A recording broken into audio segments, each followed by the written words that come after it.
பிறப்பின் நற்செய்தி. என்ன நற்செய்தி? கிறிஸ்துவின் பிறப்பின் நற்செய்தியை அறிவிப்பதற்காக கடவுள் நம்மை இந்த பிறப்பின் நாட்களுக்கு முன்பதாய் வருகிற ஆட்சி கடவுள் இந்த காலத்தில் ஒரு பேராயிருக்கிறார். இன்னைக்கு தலைப்பு வந்து நற்செய்தியை கொண்டாடுதல். இயேசு கிறிஸ்துவின் நற்செய்தியை கொண்டாடுதல் அல்லது நற்செய்தியை கொண்டாடி மகிழ்ந்திருத்தல். மகிழ்ச்சியை நீங்க ஏற்படுத்துங்க. எல்லாரும் மூணு மனமான வச்சுக்கிறது எல்லாத்தையும் தூக்கி போடணும். கிறிஸ்துவின் பிறப்பு வருதான்னு சொன்னா என்ன வரணும்? ஒரு பிள்ளை பெறுகின்ற ஒரு தாய் வந்து வேதனைப்படுகின்றாள் என்று சொன்னால் வசனம் சொல்லுகின்றது, வேதத்தில் இயேசுவானவர் சொல்லுகின்றார், அந்த பிள்ளை பேரு பெரும்பொழுது துக்கப்படுவார், அழுவார், துக்கிப்பார். ஆனால் அந்த பிள்ளை பிறந்த உடனேயே அந்த மக்களுடைய வாழ்க்கை எப்படி ஆகிடும்? சந்தோஷமா இருக்கும்.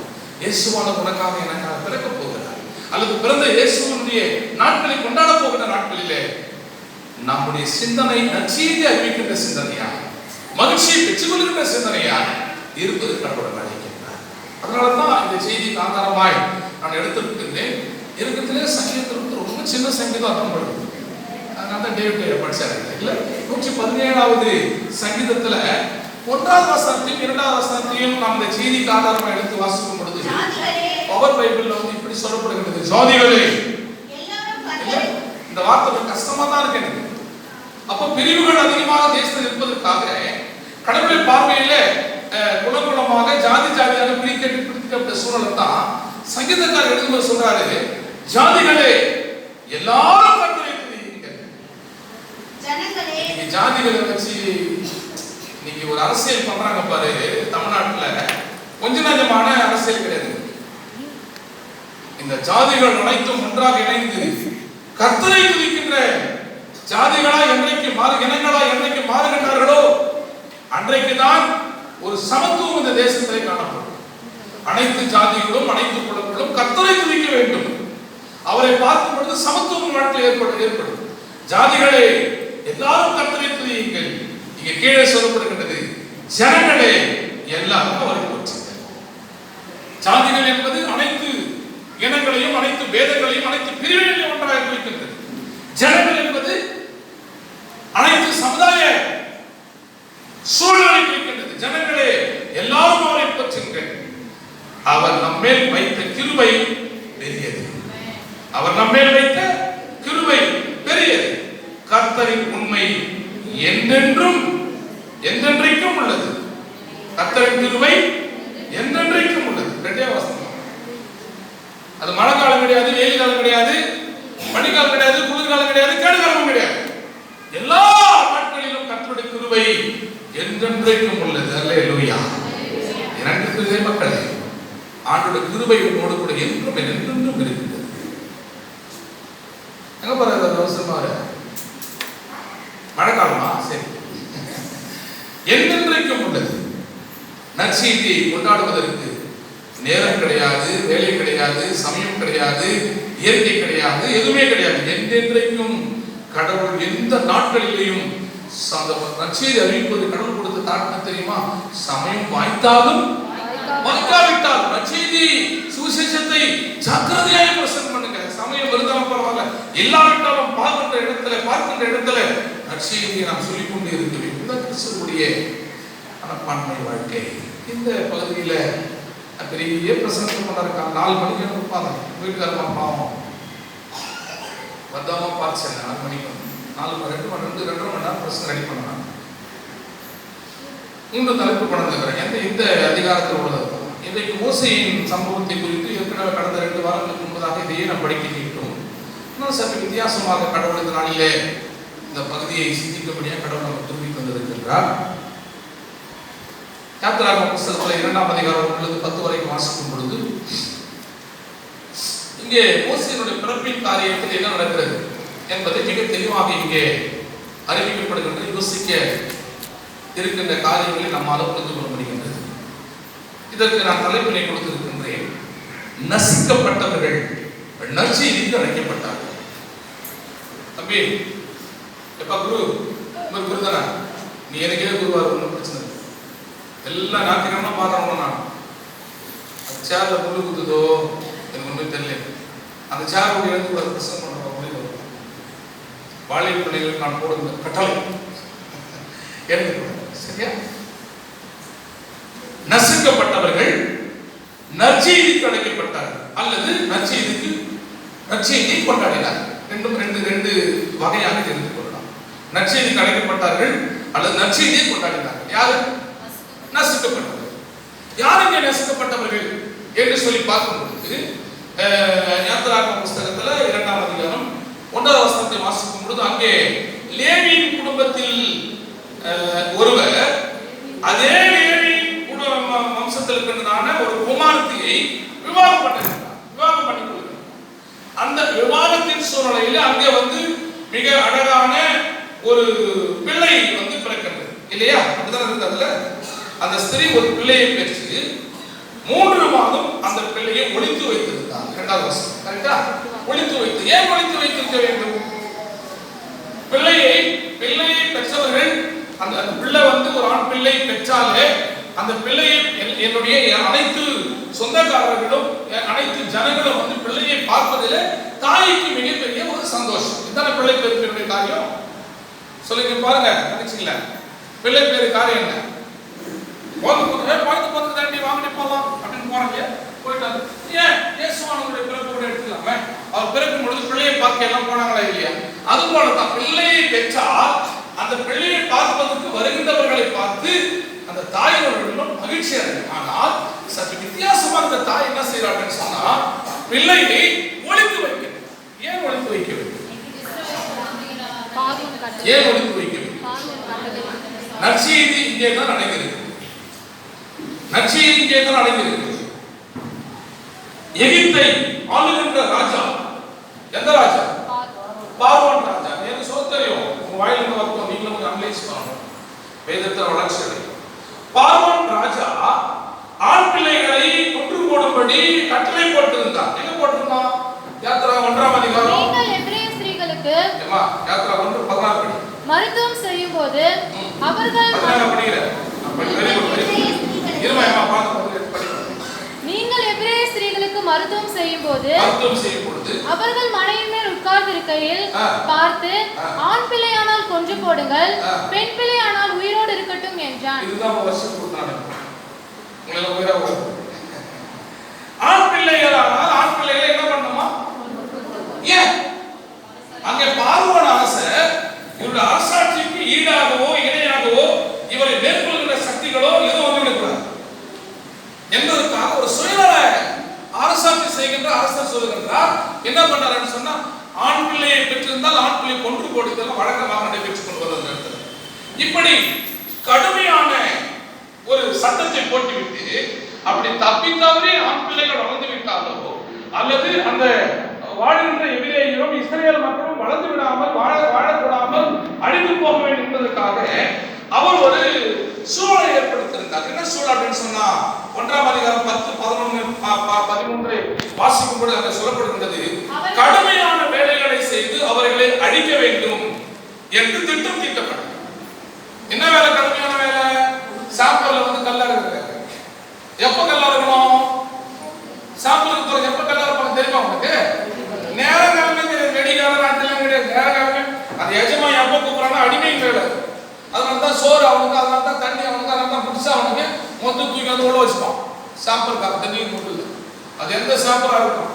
கலங்கமான அந்த சாம்பலை சேர்த்து போயிட்டு நான் சத்தியத்தை பேசுற இடத்துல நிறைய ஏற்பட்டு அது மாதிரி ஐயோ சாம்பலை பத்தி பேசுறது மூடிட்டார். நீதான் வச்சுக்கிற சாம்பல் அதை பத்தி நான் சொல்லுவேன். வேதத்தில் சொல்லப்படுகிறது கல்ல இருக்கின்ற வேலைகள் மிக கடினமான வேலைகள்.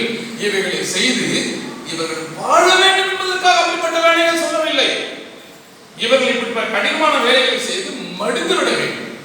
பிள்ளையின் மேல் இவர்கள் வாழ்க்கையில் பிறகு சந்ததிகளின் மேல் பெருகக்கூடாது என்பதற்காக இந்த பகுதியில இவ்வளவு கடினமான வேலைகளை செய்ய சொல்லி இங்கே அந்த ராஜா மக்களை ஒடுக்கினார். இப்படி ஒடுக்கினவர்களோ கடவுளுடைய பார்வையில எத்தனை தூரம் இவர் இந்த பார்வோன் என்ன அரசன் பார்வோன் அரசன் எவ்வளவுக்கு எவ்வளவு ஒடுக்கினானோ எவ்வளவு நசுக்கினானோ அவ்வளவுக்கு அவ்வளவு இந்த மக்களை கடவுள் நேசித்தார். சொல்லாமா? ஆமா, நீ கூட யோசிங்க. எவ்வளவு கடவுள் ஒடுக்குறாங்களோ, குடும்பத்துல கண்டுக்காம இருக்கிறாங்களோ, திருச்சபையில ஒதுக்குறாங்களோ, சமுதாயத்தை பார்க்காம இருக்கிறாங்களோ, அவங்க பார்க்கலாம் கடவுளை பார்க்கறாங்க. யோவான் சுவிசேஷத்துல 15ஆம் அதிகாரம் நினைக்கிறாங்க. அதுல இந்த உலகம் உங்களை வெறுக்கிறதா? இந்த உலகம் உங்களை வெறுப்பதற்கு முன்பதாகவே அவர்களை நான் வெறுத்து விட்டேன். நான் போய் தான் சொல்றது. உலகம் உங்களை வெறுக்குதா? பேசாம என்னமா? உலகம் உங்களை பகைத்தால் அது உங்களை பகைப்பதற்கு முன்பதாகவே யாரு பகைச்சாங்க? யாரு பகைச்சாங்க? முன்ன பகைக்கிறாங்க உலகத்தை அப்படின்னு சொன்னா உங்களை பகைப்பதற்கு இயேசுவானவர் பகைச்சு தான் கொண்டு வரான். உன்னை வெட்டணும்னு நினைச்சா இயேசுவானவர் கொலை பண்ணிட்டு தான் கொண்டு வரான். அதே நினைச்சுக்கோ. இயேசுவானவர் வெட்ட முடியுமா? அவர் கொலை பண்ண முடியுமா? உன்னை என்ன செய்ய முடியும்? உன் பக்கத்தில் 1000 பேர், வலது பக்கத்தில் 10000 பேர் இருந்தாங்க. எதுவும் உன்னை எடுத்தாங்க. என்ன சூழ்ச்சி பண்ணட்டும் உன்னை எடுக்கணும்னு சொல்லு. என்ன சூழ்ச்சி பண்ணட்டும் உன்னை அடிக்கணும்னு சொல்லு. நீ வளர முடியாதபடிக்கு என்ன தீங்கு செய்யட்டும், எவ்வளவு கலகம் பண்ணட்டும், ஒண்ணு தேவையில்லை. ஏன்னா என்ன அடிக்கணும், என்ன தொடரணும்னு சொன்னா முதல்ல ஏசான இருக்கணும். அதான் அவர் சொல்றாரு, உன்னை தொடுகிறவர் நீ கண்மணியை தொடுகிறார். கண்மணி போல காத்து என்னை நடத்திடும் இயேசுராஜா. கண்மணி போல காத்து என்னை நடத்திடும் இயேசுராஜா. எந்த நேசர் இயேசுராஜா, என்னை கைவிடாதீரும் ராஜா. எந்த நேசர் இயேசுராஜா, என்னை கைவிடாதீரும் ராஜா. கண்மணி போல காத்து என்னை நடத்திடும் இயேசுராஜா. கண்மணி போல காத்து என்னை நடத்திடும் இயேசுராஜா. உன்னை தொட வேண்டும் என்று சொன்னால் அவர் சொல்லுகின்றார், என் கண்மணியை தொடுகின்றார். அவரை மீறி உன்னை தொட முடியாது. அவரை மீறி உன்னை எவனாலும் நசுக்க முடியாது. ஒருவேளை நசுக்கின்ற காரியங்கள் வாழ்க்கையிலே கர்த்தர் அனுமதிக்கிறார் என்று சொன்னார், அது உன் வளர்ச்சிக்காக, உன் வாழ்வுக்காக, உன் உயர்வுக்காக. 12ஆம் வசனத்தை 1 யாத்திராகம புத்தகம் 1ஆம் அதிகாரம் 12ஆம் வசனம் சொல்லுகின்றார். வாசிக்கலாம் வசனத்தை முழுமையாக. ஆனாலும் அவர்களை எவ்வளவு ஒடுக்கினார்களோ அவர்கள் பெருகி பெருகினார்கள். சொல்லலாம், என்ன திட்டுறாங்க, என்ன பிரச்சனை பண்றாங்க, என்ன அடிக்கிறாங்க அப்படின்னு சொன்னா எவ்வளவு தூரம் ஒடுக்கணும்னு நினைக்கிறானோ, எவ்வளவு தூரம் மதிக்காம போறானோ உன் மரியாதை கூடிக்கே இருக்கும். அங்கே பார்வோன் அரசன் இஸ்ரவேல் மக்களை, எபிரேய மக்களை ஒடுக்கப்படும் பொழுது, நெருக்கப்படும் பொழுது, இவர்களை அழித்தாக வேண்டும் என்று சொல்லி கடினமான வேலைகளை செய்யும் பொழுது, கடினமான வேலைகளை சொல்லும் பொழுது, இங்கே அழிக்கப்பட வேண்டியவர்கள் அழிக்கப்பட வேண்டும் என்று நினைத்தவர்கள் அழியவில்லை. பார்வோன் அரசன் தான் அழித்தார்கள். மாறாக எவ்வளவு தூரம் அழிக்க நினைத்தார், எவ்வளவு தூரம் ஒடுக்க நினைத்தானோ அவ்வளவு அளவு அவர்கள் பெருகினார்கள். அன்பிற்குரிய மக்களே, மழைக்காலங்களிலே இந்த கஷ்டமான சூழலிலே ஆண்டவரை பார்க்க வேண்டும் என்று வந்திருக்கிறாய் அல்லவா? உன் வாழ்க்கையிலே யாரெல்லாம் ஒடுக்கினார்களோ, யாரெல்லாம் நிந்தித்தார்களோ, யாரெல்லாம் பகைக்க நினைக்கின்றார்களோ, வெறுக்க நினைத்தார்களோ, அவருடைய கண்களுக்கு முன்பதாகவே உன்னை கர்த்தர் பெருக செய்வார், பெருக செய்வார், பெருக செய்வார். அந்த கர்த்தர் தான் உன்னோட இருக்கிறார். எவ்வளவு தூரம் ஒடுக்கினார்களோ அவ்வளவு தூரம் பெருக செய்கிற கர்த்தர் நம்மோடு இருக்கிறார். இப்படிப்பட்ட சூழ்நிலையில் உங்கள் பெருக்கத்தின் காரியங்களே வளர்ந்து வருகின்ற இந்த நிலையில அந்த ஆண் பிள்ளை என்ன செய்யலாம் அப்படின்னு சொன்னா, பாத்தீங்களா 2ஆம் அதிகாரத்திலே போக வேண்டியவன் நீங்க புரிந்து கொள்வதற்காக தான் 1ஆம் அதிகாரத்துல போயிட்டு என்ன பண்ண மாட்டேங்கிறோம் உள்ள நுழையிற அந்த ஆண் பிள்ளையை என்ன பண்ணலாம், 3 மாதம் மறைத்து வைத்தார். இப்படிப்பட்ட சூழ்நிலையிலே கடவுளை பாதுகாத்து பராமரித்து இந்த ஆண் பிள்ளையை இவள் என்ன நாணர் பெட்டியில் 2ஆம் அதிகாரம் 3ஆம் வசனத்துல நல்லா கவனிங்க. முதல்ல எந்த வசனத்துல விட்டனா, 2ஆம் வசனம் விட்டனா, இப்போ 1ஆம் வசனம் உள்ள போயிட்டு 3ஆம் வசனம் வரைக்கும். இப்போ இந்த நாணர் பெட்டியிலே இந்த பிள்ளையை ஒளித்து வைத்தார். ஏன் ஒளித்து வைத்தார் என்பதற்கு தான் நான் உங்களுக்கு இந்த 1ஆம் அதிகாரத்தை உள்ள போட்டதை சொல்லி கொடுத்தேன். சரிங்களா? ஒளித்து வைத்தார். இப்படி ஒளித்து வைத்த சூழ்நிலையில பார்வோன் குமாரத்தி எங்க ஒளிச்சு வச்சிருக்கிறாங்கம்மா இந்த குழந்தைய? போன வாரம் ஒரு இன்கம் டாக்ஸ் ஒரு வீட்டுல போகுது. இன்கம் டேக்ஸ் வருமான வரித்துறை ஒரு வீட்டில் வந்து ஆய்வு செய்ய போறாங்க. எங்கெங்கோ தேடுறாங்க, பணம் கிடைக்கல. பணம் எங்க இருக்கு தெரியுமா? என்ன சொல்றது, பழுப்பு இருக்கு பாத்தீங்களா, என்ன பார்த்து மேல தண்ணி வந்து பழுப்பு, அந்த பழுப்பை வந்து விழுறான். அது உள்ள ஒரு 500 ரூபாய் கட்டா போட்டுது, அப்படி ஒழிச்சு வச்சுக்கலாம். நான் சுதாமா பார்த்து சொன்ன, சுதாமா என்ன ஒழிச்சு வச்சு எடுத்து பாருங்களேன், யாருக்கும் தெரியும். பிள்ளையை கொண்டு விடுவார்களோ என்கின்ற பயத்துல சாதாரணமான இடத்துல ஒழித்து வைத்தால் கண்டுபிடித்து விடுவார்கள். அதனால ஒரு நதியில என்ன நதி தெரியுமா? நைல் நதி. என்ன நதி? நைல் நதியில ஒரு பெட்டி, அழகான ஒரு நாணல் பெட்டியை வச்சு, அந்த நாணல் பெட்டியில் அந்த குழந்தையை படுக்க வைத்து அதுக்கு சீல் பூசி கீழ் வச்சு அது வந்து விடுறாங்க. ஆனால் அந்த நாட்டில் வழக்கம் என்ன அப்படின்னு சொன்னா, ராஜாக்கள் எல்லாம் குளிக்க போறதுக்கு வந்து அந்த நாட்டில் ஷவர் இல்லை. என்ன இல்லை? ஆமா, பாத்ரூம் இல்லை. டைல்ஸ் போட்ட பாத்ரூம் கிடையாது, ஷவர் கிடையாது. அங்க வந்து குளிக்க போறவங்க அப்ப நான் எங்க வயசு கட்ட தான் பண்ணியிருக்கோம். நாங்களும் வந்து ஏரியில குளத்துல அப்படின்னா தலையை குடிச்சிருக்கீங்க. நானும் போய் காவாயில் அப்பெல்லாம் அந்த காலத்து பழக்கம் வந்து நதிக்கரையிலே போயிட்டு என்ன பண்ணோம், நீராட வேண்டும். அந்த காலத்தை கட்ட பழக்க வழக்கம் சொன்னா, அதை பார்வன் ராஜாத்தி என்ன பண்றான்னு சொன்னா, நதியிலே நைல் நதியிலே குளிக்க போகுது. அப்படி குளிக்க போகும்பொழுது ஒரு பெட்டி வந்து அங்கே வந்து நாணல் பெட்டி வந்து அந்த தண்ணீரிலே மதக்கி கொண்டிருக்கிறது. பார்த்த உடனே என்ன இது பெட்டி அழகாக இருக்கின்றது. ராஜாத்தி அப்படி பேசுவா, பொண்ணே பாருங்க, என்னையே தான் கவனிக்கணும், உங்களை தான் பார்க்கணும், நீ என்ன தான் பார்க்கணும், என்னுடைய பெயர் என்ன தான் பார்க்கணும், நான் என்னென்ன டக்கு புக் எடுக்க சொல்லு, டக்கு பாட்டு எடுக்க சொல்லு, எல்லாம் ரெக்கார்ட் ஆகிருக்கு. பார்க்கின்றா, ரொம்ப அழகா பார்க்கிற பெட்டி, ஐயோ பெட்டி ரொம்ப அழகா இருக்கின்றது, இது கொண்டு வாருங்கள். யார் கூட போகலாம்? ராஜாத்தி குளிக்கும் தனியா போக மாட்டாங்க. யார் போவாங்க கூட? தோழியை அழைத்து கொண்டு போவார். அம்மாமார்கள் சின்ன அம்மாவை கொண்டு போவார். அதுபோல தோழி கூட போவாங்க. அந்த மாதிரி தோழிகள் எல்லாம் கூட போறாங்க.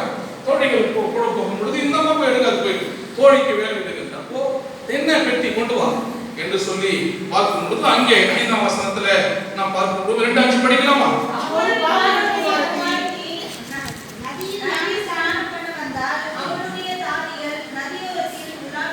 சாதிகள் என்ன?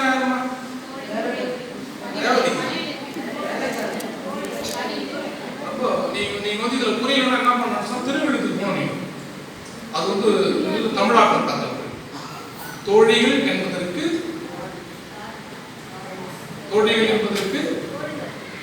சாரி, தாதிகள் என்பதற்கு தோழிகள் என்று சொல்லிட்டால், தோழிகள் என்று சொன்னால் உடன் விளையாட்டுகள், ஃப்ரெண்ட்ஸ் சர்க்கிள்.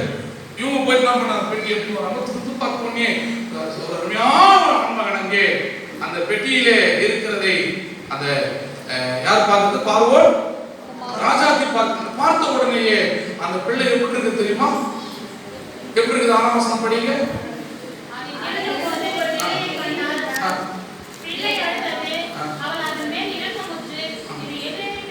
இல்ல இதுக்கு அப்புறம் வரணும். அந்த புள்ள அழகா இருந்த இருமலா கர்ப்பவதி அழகா இருக்கு. எத்தனை வசனம்? அது 8ஆம் வசனம் கேட்கணும். 2ஆவது வசனம் அங்கே வந்துச்சு அழகு. ஓ, பிறக்கும் போது அழகு கண்டு கொண்டான். அந்த பிள்ளை அழகான குழந்தை. இந்த கான்செப்ட் படிக்கும்போது என்ன எனக்கு வந்து யோசித்து அப்படின்னு சொன்னா, ஊழியத்திற்கு அழைக்கப்படுறவங்க கூட வந்து இந்த அப்போஸ்தலர் பவுல் வந்து அழைப்பார், இன்டர்வியூ வைப்பார், ஊழியத்துக்கு வாங்கணும்னு சொல்லி. அங்கே அவர்களை அழகுள்ளவர்களாக தான் தெரிவு செய்கிறார். நான் சொல்றது புரியுதா? ஒன்னில் ஒரு கல்யாணத்துக்கு முந்தான் நான் போனேன். உடன் ஊழியக்காரங்க ஒருத்தர் கூட சவப்பா இல்லை. அப்பனா கருப்புன்னு அழகே இல்லைடா அப்படின்னு கேட்காங்க. கருப்பும் அழகு தான். பைபிள் சொல்லுது, கருப்பு நீங்க வந்து அழகு இல்லைன்னு சொல்றதுனால தான் நீ கருப்பா இருந்தாலும் அழகா இருக்கும் பைபிள் சொல்லிச்சு. அதனால கருப்பா இருக்கணும் அழகான. ஆனா மூங்கிலம் பார்த்தா கருப்பா தான் இருக்கு. ஒண்ணு கூட வந்து பைபிள் முடியுது. கல்யாணம் ஒரு சொத்துக்கு நீங்க அப்படிப்பட்ட முகங்களை நாம் வந்து பிரதிபலிக்க வேண்டும். ஒரு ஊழியத்துக்கு போயிட்டு ஒருத்தவங்க அதுதான் வந்து கர்த்தரை நோக்கி பார்க்கும் போங்களோ கர்த்தரை நோக்கி பார்க்கணும். டேஸ்டி முகத்தை போடுறதுன்னு சொல்லுவோம். கர்த்தரை நோக்கி பார்த்தவங்கள பிரகாசமா இருக்குன்னு சொல்லுவோம். ஊழியக்காரருடைய முகம், கடவுளுடைய ஊழியத்தில் அடைக்கப்பட்ட முகம் வந்து பிறப்பிக்கப்படும் பொழுது அழகாக இருக்கிறது. அழகுள்ளவர்களை கற்றுக்கிறது பொழுது கட்டத்தின் பொழுது. அதனாலதான் உங்களை வந்து கோயில் எப்படி வாங்கன்னு சொல்றாங்க, கொள்ளுவலை வாங்கன்னு சொல்றாங்க. குளிச்சுட்டு வாங்கன்னு சொல்றேன். நல்ல விலை உயர்ந்த புடவைகளை கட்ட வாங்கன்னு சொல்றேன். ஆலயத்திற்கு கடவுள் கொண்டு கடவுள் கொடுத்த ஆஸ்திகளை, கடவுள் கொடுத்த புடவைகளை, கடவுள் கொடுத்த நகைகளை, கடவுள் கொடுத்த ஆசீர்வாதத்தை கடவுளுக்கு காட்டு. யாரு காட்டுறீங்க? கமல் போட்டுன்னு வாங்கி கொடுத்தாங்க எனக்கு, இவங்க வாங்கி கொடுத்தாங்க எனக்கு அப்படி யாருக்கு காட்டுங்க? நீ போய் ஊராக காட்டுங்க போயிட்டு யாருக்கு காட்டு தம்பி? நம்ம எல்லாரும் நீங்க ஆமா மனைவி கிட்ட நம்ம என்ன பண்ணுறது? மூஞ்சி நல்லாவே காட்டுறது என்ன அவங்க ஏற்றுனாங்கல்ல. யார்கிட்ட காட்ட போயிட்டு நீங்க ஏதோ ஒரு பொம்பளை கிட்ட போயிட்டு அப்புறம் நீங்க நினைக்க இந்த தும்பளை மாட்டோம் எங்களுக்கு சொல்லிக்கணும். உன்னுடைய அழகு கடவுள் பார்க்க முடியாது. கடவுள் முகத்தை பார்த்து அருவருக்க கூடாது. நான் சொல்றது புரியுதா? கடவுள் முகத்தை பார்த்து அருவருக்க கூடாது. அருவருப்பு எல்லாம் இருக்கு. அவர் இப்ப நானும் மனுஷன், நானே என்ன பண்றேன்னு சொன்னா, ஒரு பொண்ணு வந்து பாட்டு பாடுதுன்னா இதுக்கு ஃபுல்லா சாயம் பூசணும், ஃபுல்லா ரெட். அப்படி என்னத்துக்குன்னு கேட்கறாங்க. இந்த லிப்டிக் எதுக்காக போடுறாங்க தெரியுமா உங்களுக்கு? இது வந்து ஃபாரின் கலாச்சாரம். அங்க வந்து பயங்கரமான பனிமூட்டம். அந்த பனிமூட்டத்துல வந்து ஒரு தடவை வெடிச்சு போயிடுவாங்க. அதனால அந்த லிப்டிக் வந்து என்ன பண்ணுவாங்க சொன்னா, இதை போட்டுனாங்கன்னா அந்த பனிமூட்டத்துல வந்து வெடிக்காதாங்க. இதுக்காக ஏற்படுத்தப்பட்டது தான் என்னது லிப்டிக். அது இங்க போட்டு நீ வேற மாதிரி பண்ணுங்க. கல்யாணம் பண்ணி எவ்வளவு அழகா இருக்குன்னு தெரியுமா? இதை போட்டு பூசி சாயம் போட்டு பண்ணி அவ்வளவு அலங்கோலம் பண்றது. பியூட்டி பார்க்க 8000 10,000 10,000 கொடுக்காத. உன் முகத்தை போல கழுவி அழகா வை, நல்லா இருக்கும். எத்தனை நீ எடுத்துக்கிட்டு பண்ணிக்கிட்டு வீட்டுக்கு போட்டு நம்மளும் பண்ற சாஸ்திங்கிறது ஆம்பளை பசங்களோ எப்பா, அதாவது என்ன சொல்றாங்க, இங்க ஒரு பாயிண்ட் இங்க ஒரு பாயிண்ட் இங்க ஒரு பாயிண்ட் இங்க ஏன் தெரியுமா? பேண்ட்ல எதுக்கு தெரியுமா? அது அங்கெல்லாம் வந்து எலக்ட்ரிக்கல் வேலை மற்ற வேலைகள் செய்யணும். இது வந்து ஃபேன் வைப்பாங்க, இது வந்து டெஸ்ட் வைப்பாங்க, இது வந்து ஒரு நெட்டு போடுவாங்க. அதுக்காக தான் அந்த பேண்ட் வேலைக்காக மேலே ஏறி ஃபுல்லா வந்து மெக்கானிக்ஸ்க்காக அந்த பேண்ட் ஏற்படுது. என் ஸ்டைல்னு சொல்லி இவங்க போட்டுருக்காங்க. லைட் போக்கி போட்டோட பரவாயில்ல, பேண்டை வந்து இங்க தொங்குது. ஏண்டாடி உள்ளட ஜட்டி வந்து வெளியே தெரியும். கொஞ்சம் தூக்குறாங்கன்னா எப்படி தான் தூக்குறாங்க? இப்படி தொங்கி இருந்தா இப்படி தூக்குறாங்க. மோசம் போற இடத்துல வந்து எனக்கு பேசணும். இவன் எல்லாம் கடவுள் இதை பார்த்தா கடவுள் வந்து மிச்சு கொள்வாரா? அருவருப்பா. நான் சொல்றது புரியுதா? அருவருப்பா. ஒரு பொம்பளை பொண்ணு ரொம்ப அழகா இருக்கு, எப்படி பார்க்கலாம் பார்த்தாங்க, ரொம்ப அழகா இருக்கு. பேண்ட் போட்டுருந்து இந்த இடத்துல ஒரு பீஸ் இவ்வளவு தூரம் வந்து இப்போ தொடக்குது, இங்க தெரியுது. என்னது அந்த பேண்ட்? பெற்றோர்களே, கடவுள் அருவருக்கின்ற காரியங்களை ஒரு பிள்ளைகளுக்கு நீங்கள் போடாது.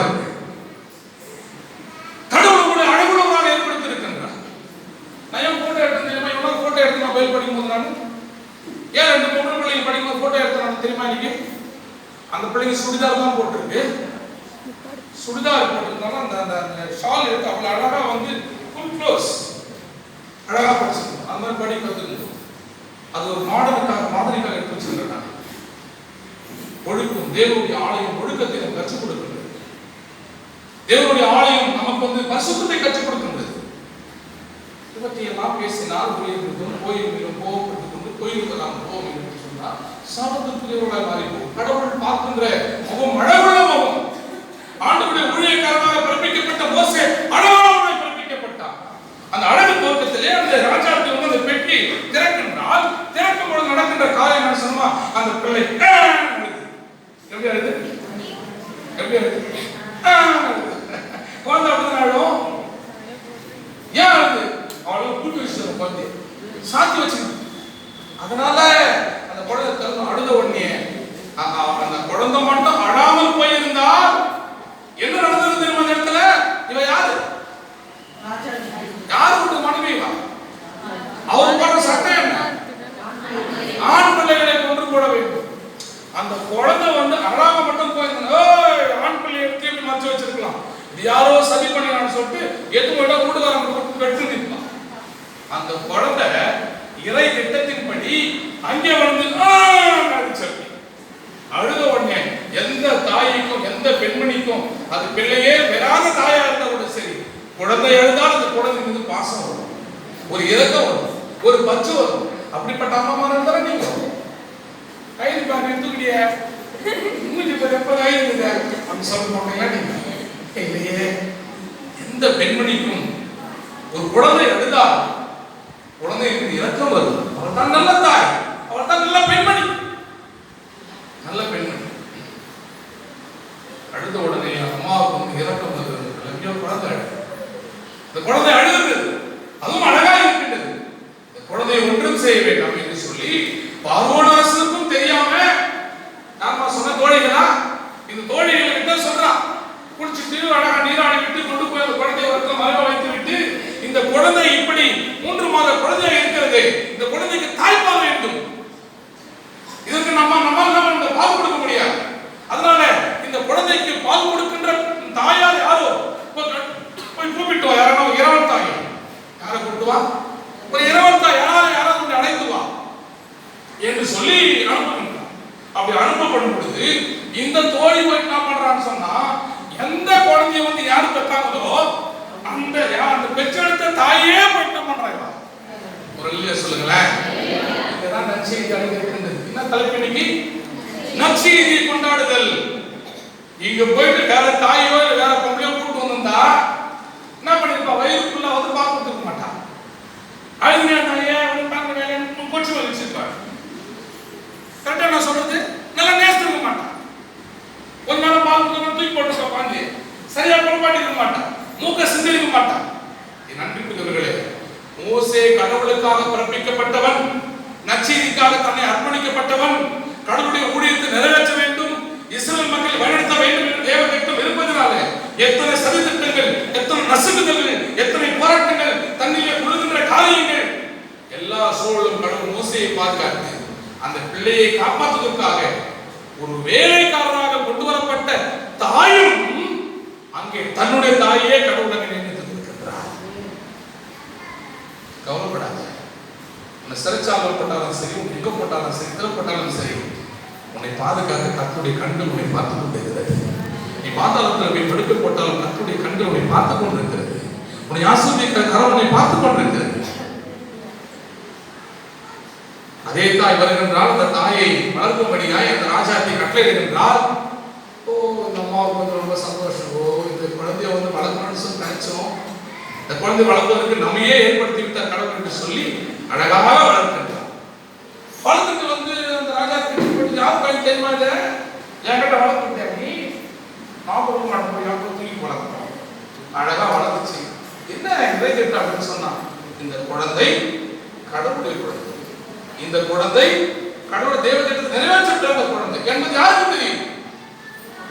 பெத்த அம்மாவுக்கு தெரியும். உனக்கு தெரியல, உன் புள்ளி எதுக்காக பெத்த, எதுக்காக வளர்த்த தெரியல. இது எத்தனை பெற்றோர்கள் உன் பிள்ளையை எதற்காக பெறுகின்றார், என்ன தேவ திட்டம் அந்த பிள்ளையின் மீது என்ன கர்த்தர் நியமித்து வைத்திருக்கின்றார். ஒவ்வொருவரும் கடவுளுடைய சூழ்நிலை பிறப்பதற்கு ஒவ்வொரு இலக்கிட்டத்தை கடவுள் வச்சிருக்கிறார். நீ அதை அறியாம தெரியாம போயிடும்போது தான் யோனா கஷ்டப்பட்டது போல யோனா என்ன பண்ணார், கடவுள் திட்டத்துக்காக உருவாக்கம் செய்யப்பட்டார். ஆனால் வேறு வழியாய் கடந்து சென்றார். பல கஷ்டங்கள் பிள்ளைகளுடைய வாழ்க்கையிலே கஷ்டமோ நிந்தனையோ போராட்டமோ செத்து போகிற தன்மைகளோ சூசைட் பண்ற காரியங்களான்னு சொன்னா இறை திட்டத்துக்கு உட்பட்டு இருப்பது கிடையாது. உன் பிள்ளை எங்கே வாழ வேண்டும், திருமணம் கடவுளால் நிச்சயிக்கப்பட்டிருக்கின்றது. எத்தனை பேர் விசுவாசிக்கிறீங்க? திருமணம் கடவுள் ஏற்படுத்துகின்ற வாழ்க்கை, கடவுள் ஏற்படுத்துகின்ற வாழ்க்கை. இது விட்டுட்டு வந்து கடவுளுக்கு சித்தம் இல்லாத பொண்ணையோ கடவுளுக்கு சித்தம் இல்லாத ஆம்பளையோ நீ கூட்டு ஓடன அப்பா அம்மா பேச்சை கேட்காம அடங்காத போனன்னு சொன்னா கடவுள் உன்னை வாழ்க்கையில நல்லா வச்சுக்க மாட்டாரு. தெரிஞ்சுக்க முதல்ல. நிறைய பேர் சொல்ல லவ் மேரேஜ் பண்ணவங்க நல்லா இருக்கிறாங்க, ஏடே நல்லா தான் இருப்பாங்க. கடவுள் நீதி ஒரு நாளைக்கு காணப்படும். அந்த நீதியை நீ தகர்க்கப்படுவார். பெற்றோர்கள் எவ்வளவு முக்கியம், எந்த நிலைமையில உன்னை பெற்றெடுத்தாங்க பிள்ளை என்று நினை. திரும்ப திரும்ப கடவுள் போன வார்த்தை பேசுகின்றார். ஏதோ ஒரு காரியத்தை கர்த்தர் நினைப்பூட்டுகின்றார். உன் பிள்ளைகளை பற்றி முதலாவது பகுத்தறியை பெற்றுக்கொள். என் பிள்ளை பிறந்தது இறைத்திட்டத்தை நிறைவேற்றுக்கு, அதனால இந்த பிள்ளையை பெற்று நான் தான் வளர்க்கின்றேன். எனக்கு கொடுக்கப்பட்டிருக்கின்றது.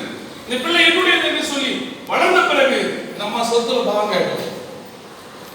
நம்ம வந்து ராஜாவுக்கு சொத்துல பாங்காயிடல.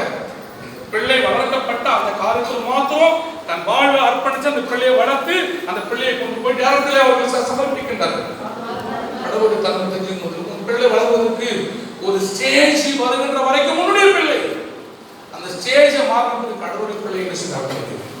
அந்த அம்மா வளர்த்து எடுத்து எங்கே உருவாக்கம் செய்யப்பட்டு எங்கே வளர்க்கப்பட்ட சொல்ல கொடுத்தார்களோ அங்கே போய் அவர்கள் அர்ப்பணிக்கின்றார்கள்.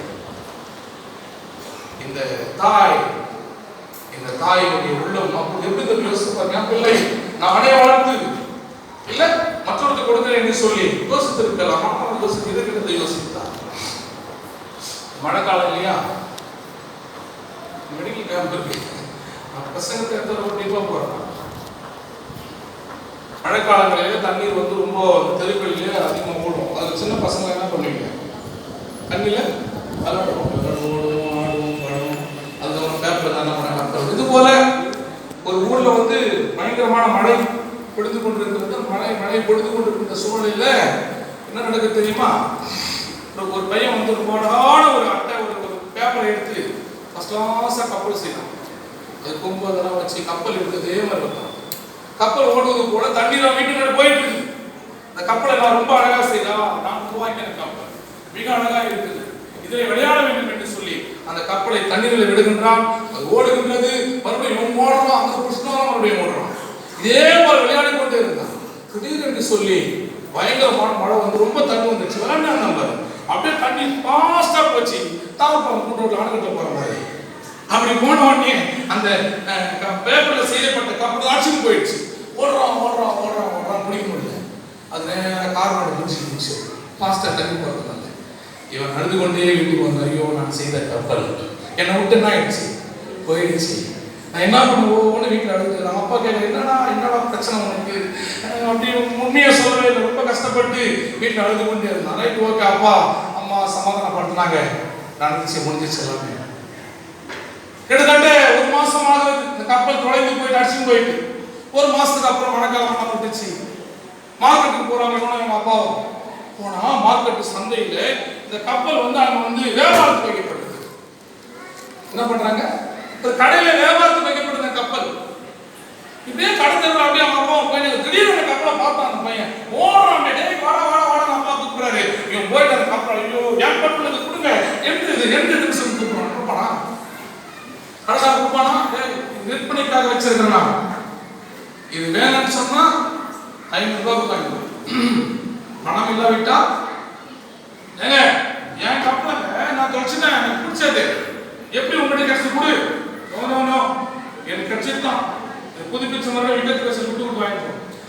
உடனே அவங்க அப்பா கிட்ட போறாப்பா, என் கப்பல்ப்பா அங்க இருக்குதுப்பா, அங்க அச்சு போயிடுச்சுப்பா, அப்பா மத்தியசம் பண்றாரு. அவர் சொல்றாரு, இல்லைங்க நான் இதை ஒரு இடத்துல கிடைச்சது உண்மைதான், நான் சரி செய்து மறுபடியும் வந்து விற்பனைக்காக வச்சிருக்கேன், வேணும்னா காசு கொடுத்து வாங்கிக்கணும். நம்ம அப்பா பார்க்க ரைட் ஓகே கடை வியாபாரத்தை வச்சிருக்காங்க. 500 ரூபாய் பணம் கொடுத்து அந்த கப்பலை வாங்கி வாங்கிட்டு கொடுத்தாரு. அங்க அந்த பையன் சிரிக்க ஆரம்பிச்சான். அந்த கப்பல் ஐயோ நான் செய்த கப்பல் முத்தம் கொடுத்துட்டு அப்படியே போயிட்டு சந்தோஷமா வீட்டில் போயிட்டு மறுபடியும் தண்ணியில் விட்டு விளையாடுறான். கப்பல் எங்கிட்டும் அப்ப சொல்றான், மறுபடியும் தண்ணியில் விட கப்பல் உனக்கு ஒண்ணு மட்டும் சொல்றேன் நானு, நீ வந்து எனக்கு 2 வகையில சொந்தம். எப்படி 2 வகையில சொந்தம்? நீ ஒன்று, நான் உன்னை உருவாக்கினவன். நான் யாரு? உன்னை நானே கையில் செய்தேன், நானே உருவாக்கின உன்னை. அந்த வகையில கப்பலே எனக்கு நீ சொந்தம், என்ன விட்டு போக முடியாது. 2வது சொந்தம் தெரியுமா எனக்கு? நான் உன்னை துட்டு குத்து வாங்கிக்கிறேன், 500 ரூபாய் கொடுத்து வாங்கிக்கிறேன், அதனால நீ எனக்கு சொந்தம். அப்போ செய்ததுனால எனக்கு ஒரு சொந்தம், பணம் கொடுத்து வந்தாலும் சொந்தம். 2 வகையில் எனக்கு சொந்தமா இருக்கிறபடினால நீ என்னை விட்டு போக, இனிமேல் எனக்கு தான் நீ சொந்தம். அன்பான மோசேயை பெற்றெடுத்த தாய் பெற்ற வகையில அந்த பிள்ளைக்கு சொந்தக்காரையாய் ஒரு வகையில் இருக்கும் பொழுது உரிமை கொண்டாடுகின்றார். 2வது சொந்தம், நான் தான் வளர்த்தேன் உன்னை, நான் தான் உன்னை பக்குவப்படுத்தினேன், நான் தான் உன் பாலூட்டினேன், நீ எனக்கு சொந்தம் என்று சொல்லி அந்த குழந்தையை முத்தமிடுகின்றார். அதை கடவுளுக்காக அர்ப்பணிக்கின்றார். 2 வகையில் எனக்கு சொந்தம் என்று சொல்லி உரிமை கொண்டாடுகின்ற வாய்ப்பு அந்த தாயிடத்தில் இருக்கின்றது. இவற்றை கொண்டு வந்து என்னுடைய வாழ்க்கையை இணைக்க நான் விரும்புகின்றேன். என்னை பெற்றெடுத்த ஒரு தாய் அழகாக என்னை பேணி காத்தார்கள், அழகாய் பார்த்தார்கள், அழுதபோது கண்ணீரை துடைத்தார்கள், பாலூட்டினார்கள். 7 வயது ஆகும் பொழுது என் தாய் மரித்து போய்விட்டார்கள். கஷ்டத்தில் வேதனையில துன்பத்தில் இருக்கும் பொழுது 2வது ஒரு தாய் என்னை வளர்த்தெடுத்தார்கள். அன்புக்குரியவர்களே, இறைப்பார்வையை யோசிக்கும் பொழுது பெற்ற தாயும் வளர்த்த தாயும் ஒன்றாக வைத்து நேசிக்கிற தன்மையை வளர்த்து கொடுத்தார். இதே சம்பவத்தில் பார்க்கும் பொழுதுதான் இயேசுவானவரும் நம்ம உருவாக்கிய தோட்டத்திலே, நமக்கு ஒரு தோட்டத்திலே உனக்கு எனக்கும் சொந்தமாய் வாழ்கின்றார். இரண்டாவது, அவர் ரத்த கிரியத்தை கொடுத்து ரத்தத்தை விளைவுகளை கொடுத்து மீட்டெடுத்திருக்கின்றார். உருவாக்குவதிலே இயேசு கிறிஸ்துவினை நாம் சொந்தமாய் மாறுகின்றோம். இரண்டாவது, தன்னுடைய சொந்த ரத்தத்தை கொடுத்து உன்னை மீட்டெடுத்தாரே, வெளியே கரைமாற்றம் வாங்கினாரே, அந்த வகையில் இரண்டாவது சொந்தம். இயேசுவை விட்டு உன்னால் வெளியே போக முடியாது. நான் சொல்றது புரியுதா? இந்த தாய் இவ்வளவு தூரம் வளர்ந்து அந்த பிள்ளையை கொண்டு போய் பார்வோன் அரசனிடத்திலே கொடுக்கும் பொழுது அங்கே நடந்த சம்பவம் என்ன தெரியுமா? அங்கே அந்த பெட்டி திறக்கப்பட்டது, வளர்ந்து அழுது மிக அழகாக தாவிக்கப்பட்டு இந்த யாரெல்லாம் ஒடுக்கப்பட்டார்களோ, யாரெல்லாம் நசுக்கப்பட்டார்களோ, எப்படி புறக்கணிக்கப்பட்டானோ அதை காட்டிலும் மோசே அங்கே வந்து அந்த தாயிடத்தில் கொடுக்கப்படும் பொழுது 8வது வசனத்தை வாசிப்போம். 2:8.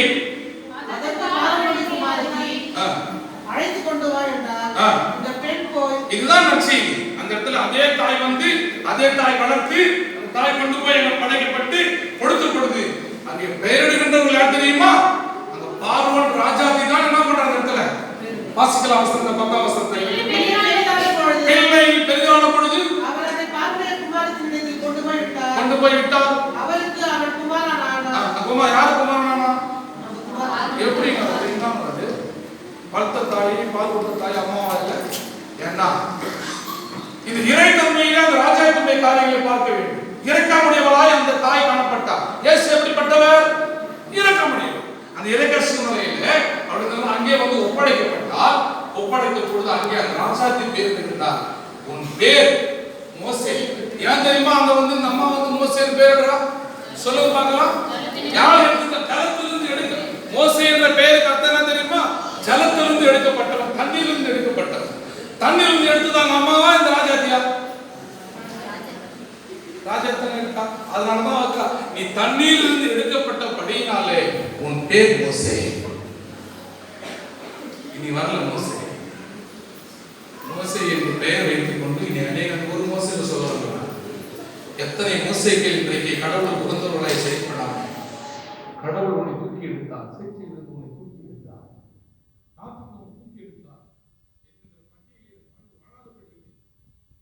பெயர் வைத்து அந்த அருமையான குழந்தையை ஆசீர்வதித்து அதை இறை தூதுவனாக இறை மக்கள் வழிநடத்துவார். எந்த இஸ்ரேல் மக்களை அழிக்க வேண்டும் என்று சொல்லி பார்வோன் அரசன் செயல்பட்டானோ அதே இஸ்ரேல் மக்களை வழிநடத்தும்படியாய் மோசே வந்து அங்கே அர்ப்பணிக்கப்பட்டான். அந்த ராஜாத்தின் அல்லேலூயா சொல்லலாமா? எந்த ஜனங்க வந்து வெளியே போன கொத்துனாங்களோ, எந்த ஜனங்க கல்வெட்டுல பேர் போடக்கூடாதுன்னு சொன்னாங்களோ அதே ஜனங்க வந்து மறுபடியும் பேசுகிறார்.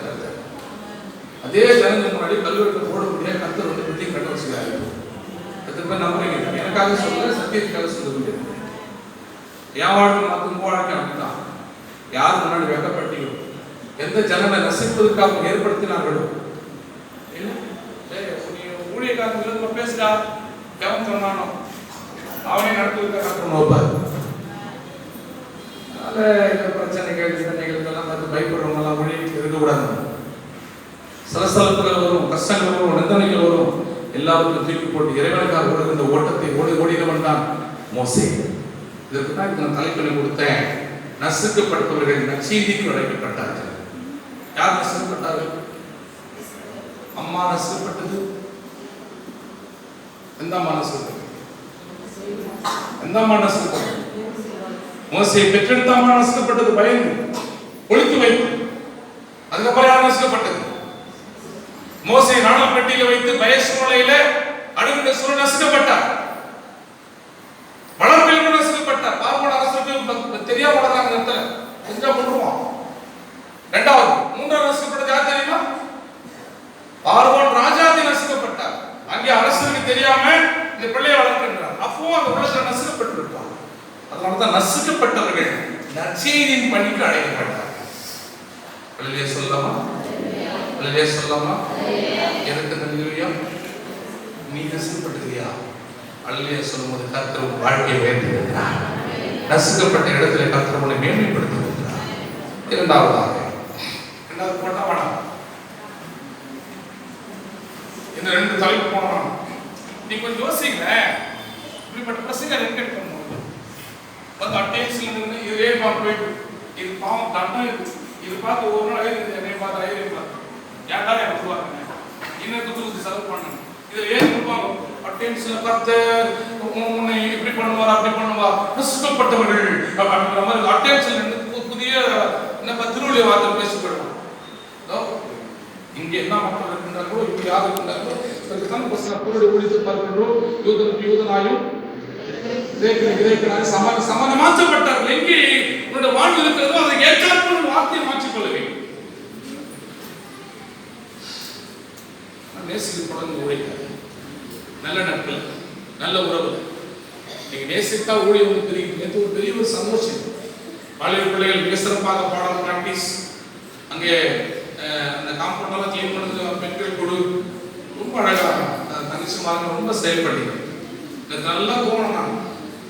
நாளைக்கு அப்புறம் ஓடி ஓடி விளையாடுன வீட்டுல 50 வயசுல சின்ன குழந்தை மாதிரி ஓடி வீட்டுல கேட்பாருங்க. அந்த அம்மா சில எடுத்துப்பாரு ஏற்பாடு இருப்பாரு ஓடி ஓட்டுறோம். அந்த மாதிரி வந்து சரி நான் எப்படா சொன்னாங்க நிறைய பேர் சொல்லிக்கிறாங்க. நீங்க சொல்லுங்க ஊழியக்காரங்க சொல்லக்கூடாது. சின்ன குழந்தை மாதிரி விளையாட மகிழ்ச்சி வந்துக்கலாம். கர்த்தர் உள்ளத்தில் பிரவேசிக்கிறார். நேற்று திருச்சபை என்றைக்கு சந்தோஷமா இருக்கிறதோ அப்பொழுது ஊழியக்காரருக்கு சந்தோஷம் வந்து மிகுதியாகும்.